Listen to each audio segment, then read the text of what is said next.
Liberty Interactive agreeing to buy the remaining 62% stake in commerce retailer HSN that it does not already own. The deal values HSN at a little bit above $2 billion. It creates a video commerce powerhouse that together already produces more than 55,000 hours of shoppable content each year, some of which Sarah still watches.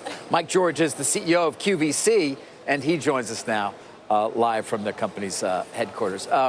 Nice to have you, Mr. George. Why now for this deal? It's one that has been certainly thought about, discussed, rumored for many years. Why is this the right time for QVC to buy what it didn't already control, or Liberty to buy already what it didn't control of HSN?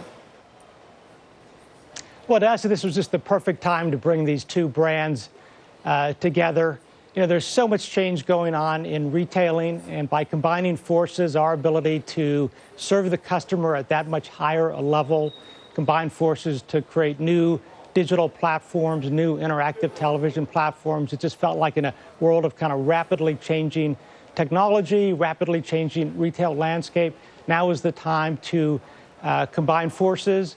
We think this is an attractive deal for the shareholders of both businesses, a good premium for the HSNI shareholders, and we think an attractive valuation for us. So, right time to bring the two brands together. Now we join forces and we compete that much more strongly in the broader retail marketplace. Okay, but I could have said, I would assume you might have said the same things a year ago, 2 years ago, or even 2 years hence. I mean, again, why now? Why is it the right time now? You mentioned a lot of different things, but you didn't necessarily specifically explain to me why this is the moment that makes the most sense for QVC. I think this timing made a lot of sense for us just from the standpoint of looking at the relative valuations of the two businesses. You know, historically, HSNI has traded at a premium to QVC. That valuation has really flipped over the last several months. So this was a time where we felt like we could acquire the company on terms that would be attractive to the shareholders of QVC. And by doing it as a all-stock deal, now the HSNI shareholders can participate in the upside of what we think is a very financially attractive opportunity. Got it. Some shareholders wonder whether, given HSN has not had any real growth, whether the pro forma growth rate of the combined company is actually going to be lower than it otherwise would be. Is that going to be the case? And are you concerned at all about HSN in terms of some of the struggles they've had with their top line? No, look, it's a challenging retail marketplace. We all know that. But we fundamentally believe in what we do. We believe in creating these highly differentiated, highly engaging shopping experiences. And HSN fundamentally follows a similar belief and a similar model. So they've certainly had some struggles in the last couple years. Obviously, they have much lower scale than QVC, so it's a little harder for them to operationalize some of the strategies that they've been pursuing. But we think when you put the two together, and now you're talking about an entity that has 5 networks in the U.S., third largest e-commerce and mobile commerce retailer in the U.S. following only Amazon and Walmart, one of the largest social followings of the two brands. We think when you put all that together, it should be additive to the growth profile relative to what those two companies could do on their own. And we'll also achieve some real synergies that we can plow back into customer value, plow back into innovations for growth. Yeah, the synergy numbers you're using are somewhere between 75 million and 110 million. There was some pushback on your analyst call, which I know just took place, about how long it's going to take you to achieve those synergies. I think you said somewhere between 3 to 5 years. I know at least one analyst said, why so long? I'll ask the same question. That does seem to be a long period of time to realize, let's call it 100 million in synergies. You know, we'll certainly start to see synergy benefits, you know, within the first year of combination, and we'll work hard to get those benefits as quickly as we can. But we wanted to be conservative in what we shared externally, because we also know there's some heavy lifting to get those synergies. We need to align some technology platforms. We need to negotiate new arrangements with various third parties that we do business with. And what we don't want to do is try to rush forward and kind of lose what's special about both brands. We want to take our time, bring the teams together, figure out the opportunities, and work on them in a methodical way. We might beat that time frame, but to get all of the benefits we see, we think it's smart to take our time to capture those in the right way.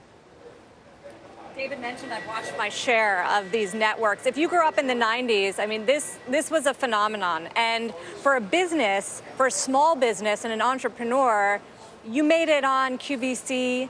That was it. I mean, if you saw the movie Joy, you know that story well, and the mops. But that was in the early 90s. I just wonder how big of an opportunity it is these days, given the proliferation of online shopping, how much demand there is from these small businesses, and what your audience looks like, whether you have millennial shoppers. We have a very diverse customer range. You just look at some of the facts of the business today versus the alleged heyday of the early 90s. I would say our business is actually much stronger than ever. Combined company, $14 billion in revenue, 23 million customers around the world, 320 million items we ship and sell every year. So there's a whole lot of demand for what we do. And what's cool about new technologies now, some folks are experiencing QVC or HSN not on a traditional TV platform, but over the top through Roku or on an iPad or on a mobile device. So there's many more ways to kind of experience the video content that we create.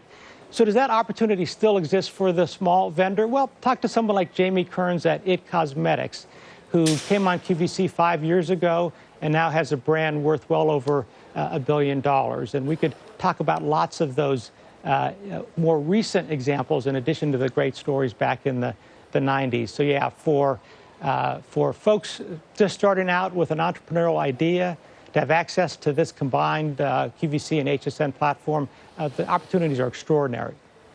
Although you were fairly straightforward in the call, certainly you have been in the past, Mr. George, in saying it's not the easiest environment for retail overall right now. You were down 1%, I believe, in top line on a constant currency basis last quarter at QVC. As a combined QVC HSN, I mean, are you really going to be able to achieve top line growth again in a significant way? It's certainly our aspiration and our expectation to get back to top-line growth. We've been, as you said, we've been open about some of the struggles that the industry is facing and also some of the, opportunities we have to do better. This is a demanding customer. Every day we have to show up with a diverse range of products, with great values, with great service. And so what we have certainly seen our business performance improve as we just keep leaning in to make the experience that much better every day for the customer. And underneath all of that is this extraordinary loyalty of our customers. We have retention rates and repeat purchase rates that are among the highest of any retailer. So it certainly isn't easy, but we just think with this combined company, we bring a lot of firepower to the marketplace, and we can use that to continue to innovate and continue to grow this business. Mr. George, thank you for being with us. Appreciate it. Thank you. Appreciate it. Mike George, CEO of QVC, soon to be CEO of the combined QVC and HSN. Sarah. A lot of good deals you can get. Jewelry for your wife, or beauty products. Great.